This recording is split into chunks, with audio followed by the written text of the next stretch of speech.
Hello. ഇന്ത്യയും പാകിസ്ഥാനും തമ്മിൽ സിന്ദൂർ കഴിഞ്ഞതിന് ശേഷം, ഓപ്പറേഷൻ സിന്ദൂർ കഴിഞ്ഞതിന് ശേഷം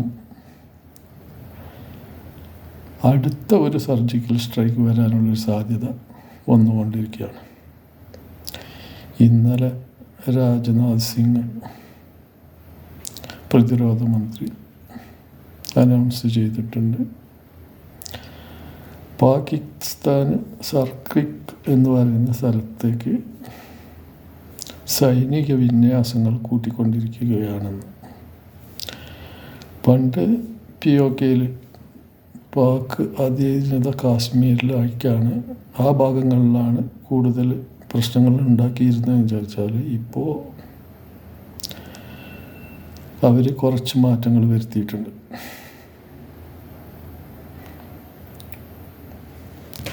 അപ്പോൾ പുതുതായ സ്ഥലത്ത് വന്ന സർക്കിക് എന്ന് പറയുന്ന സ്ഥലത്താണ് ആയുധ സജ്ജീകരണങ്ങളും സൈന്യങ്ങളും ഒക്കെ വന്നുകൊണ്ടിരിക്കുന്നത്. അപ്പോൾ അതൊരു ദുരൂഹത മണക്കുന്ന കാര്യമാണ്. അപ്പോൾ പറഞ്ഞത് എന്തായാലും വിചാരിച്ചാൽ, പഴയ ഇന്ത്യയല്ല, എന്തെങ്കിലും പ്രശ്നങ്ങൾ ഉണ്ടാക്കിയാൽ കയറി മേയും, ഒരു എക്സ്ക്യൂസും ഉണ്ടാവില്ല ഇനി എന്നുള്ള ഒരു സന്ദേശം കൊടുത്തിട്ടുണ്ട്. ഇന്ത്യ പാകിസ്ഥാൻ വിഭജനം കഴിഞ്ഞ കാലം മുതൽ തുടങ്ങിയതാണ് പാകിസ്ഥാന് പ്രശ്നങ്ങൾ ഉണ്ടാക്കിക്കൊണ്ടിരിക്കുന്നത്. ആ കാലഘട്ടങ്ങളിലും ഇന്ത്യ ഒരുപാട് ക്ഷമിച്ച് മുന്നോട്ട് പോവുകയായിരുന്നു. 1970-71 കാലഘട്ടങ്ങളിൽ ബംഗ്ലാദേശ് വിഭജന കാലം, ആ സമയത്ത് വിഭജനം കഴിഞ്ഞതിന് ശേഷം 900-ഓളം പട്ടാളക്കാരും പാക് അധീന കാശ്മീരും ഇന്ത്യൻ്റെ കയ്യിൽ തന്നെയായിരുന്നു. അന്ന് ബംഗ്ലാദേശ് വിഭജനം കഴിഞ്ഞതിന് ശേഷം ഗവൺമെൻറ് പട്ടാളക്കാരെയും വിട്ടുകൊടുത്തു, ഈ POK എന്ന് പറയുന്ന പാക് അധീന കാശ്മീരും വിട്ടുകൊടുത്തു.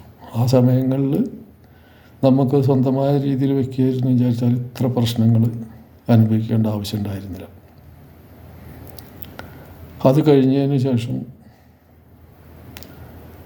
ഇടയ്ക്ക് പാകിസ്ഥാൻ പ്രശ്നങ്ങൾ ഉണ്ടാക്കിക്കൊണ്ടിരിക്കുകയാണ്. അതിനൊരവസാനം എന്നുള്ള രീതിയിൽ സിന്ദൂർ വന്നതോടുകൂടിയാണ് ഇപ്പോൾ പാകിസ്ഥാന് മനസ്സിലായത് പഴയ ഇന്ത്യയല്ല, ഇന്ത്യയിൽ ഒരുപാട് വ്യത്യാസം വന്നു എന്നുള്ളത്. ഈ സിന്ദൂർ തുടങ്ങിയോട് കൂടിയിട്ട് തന്നെയാണ് അമേരിക്കയ്ക്കും ഇന്ത്യയോട് ചെറുതായ ചൊറുക്ക് തുടങ്ങിയത്.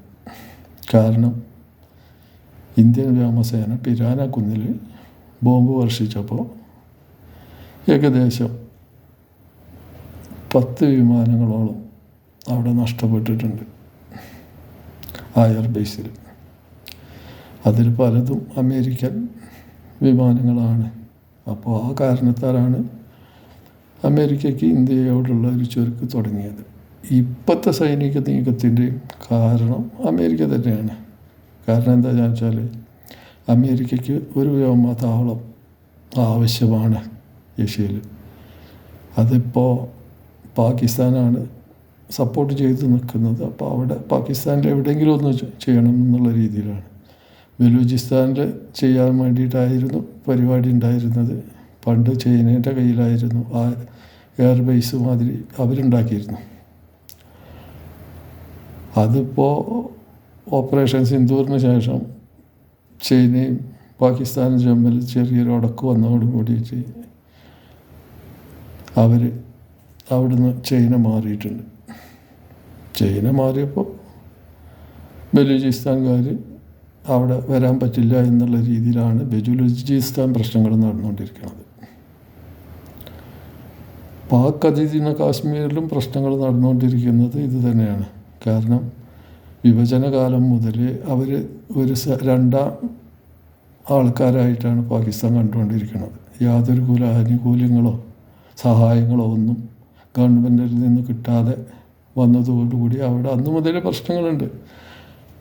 ഇപ്പോൾ കുറച്ച് കൂടിയിട്ടുമുണ്ട്. അപ്പോൾ കൂടുക എന്ന് പറഞ്ഞു കഴിഞ്ഞാൽ കുറേ പാക് പട്ടാളക്കാരൊക്കെ ഇതിൻ്റെ ഇടയിൽ മരിക്കുകയൊക്കെ ചെയ്തിട്ടുണ്ട്. അപ്പോൾ പാകിസ്ഥാന് ഒരു 2 കഷ്ണമായിട്ട് മാറിക്കൊണ്ടിരിക്കുകയാണ്. ഒന്ന് ബലൂചിസ്ഥാനും ഒന്ന് POKയും സെപ്പറേറ്റ് ആവാനുള്ള സാധ്യതകളാണ് കാണുന്നത്.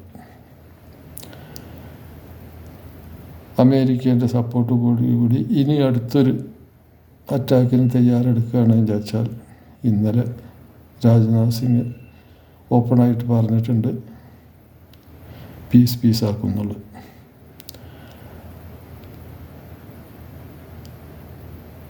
എത്ര കണ്ട് ക്ഷമിച്ചാലും ക്ഷമ എന്ന് പറയുന്നതിൻ്റെ അപ്പുറത്തേക്കാണ് അവർ ദ്രോഹിച്ചുകൊണ്ടിരിക്കുന്നത്. അതുകൊണ്ട് നമ്മൾ ഓരോ ജനങ്ങളും മനസ്സിലാക്കേണ്ട ഒരു കാര്യമുണ്ട്. ഓപ്പറേഷൻ സിന്ദൂറിന് ശേഷം നമ്മളെ മിലിറ്ററിക്കാരോ ഉദ്യോഗസ്ഥരോ നേരാവണ്ണമൊന്നും കടന്നിറങ്ങിയിട്ടുണ്ടാവില്ല. അന്ന് മുതലേ പണ്ട് കാലത്തെ അങ്ങനെ തന്നെയാണ്. പക്ഷേ ഇപ്പോൾ കുറച്ച് കൂടുതലായിട്ടും പ്രശ്നങ്ങൾ നടന്നുകൊണ്ടിരിക്കുകയാണ്. ഏത് സമയവും ഒരു അറ്റാക്കിന് തയ്യാറായിക്കൊണ്ടിരിക്കുകയാണ്. അപ്പോൾ ഇതൊക്കെയാണ് ഇപ്പോഴത്തെ പാകിസ്ഥാൻ ഇന്ത്യ രാഷ്ട്രീയ നീക്കങ്ങൾ.